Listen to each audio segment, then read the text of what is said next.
Donc cette voiture, c'est un modèle 84, c'est une des toutes premières séries de la Corvette C4.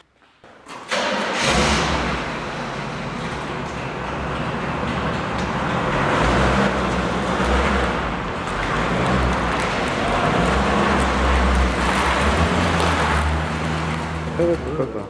Alors cette auto, ça va bientôt faire 3 ans que je l'ai. Je l'ai eu un petit peu par hasard en fait. Je l'avais échangé contre une coccinelle et un monospace. Donc je suis un passionné de voiture. Je ne visais pas forcément une Corvette, mais l'occasion s'est présentée, donc j'ai sauté dessus.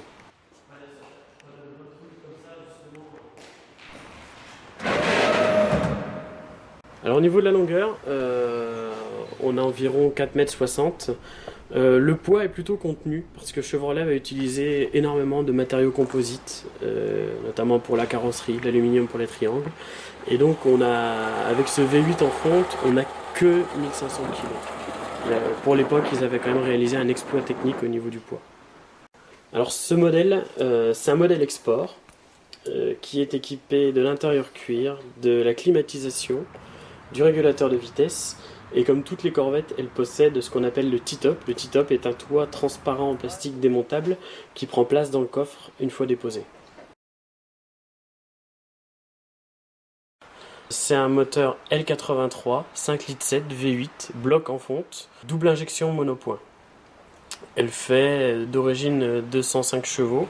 Alors c'est une puissance qui paraît assez faible par rapport à la cylindrée.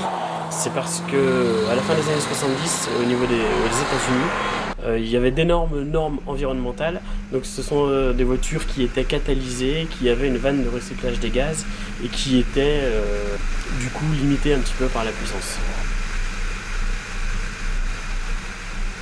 Et au niveau du chapitre de la consommation, ça peut toujours surprendre, mais la consommation c'est entre 10 et 13 litres au 100. Par rapport à la cylindrée, c'est vraiment très faible. Cette voiture a quelque chose de particulier, c'est que depuis que je l'ai, j'ai tenté l'expérience éthanol.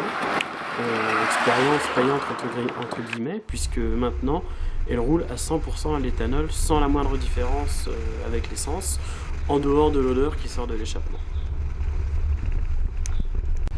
Au niveau de l'historique de la voiture, je dois être le 3e propriétaire.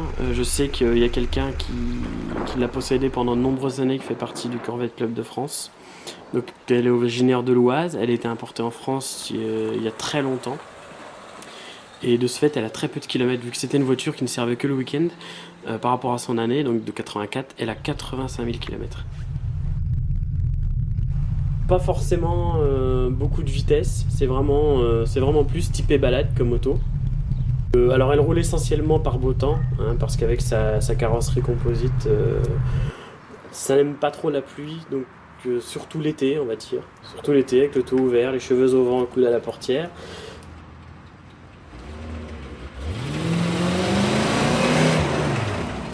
Trois voitures de mes rêves. Alors, dans l'inaccessible, Bugatti Veyron, Cobra en Shelby si possible. Troisième voiture de rêve, pourquoi pas accessible, Lotus Esprit V8.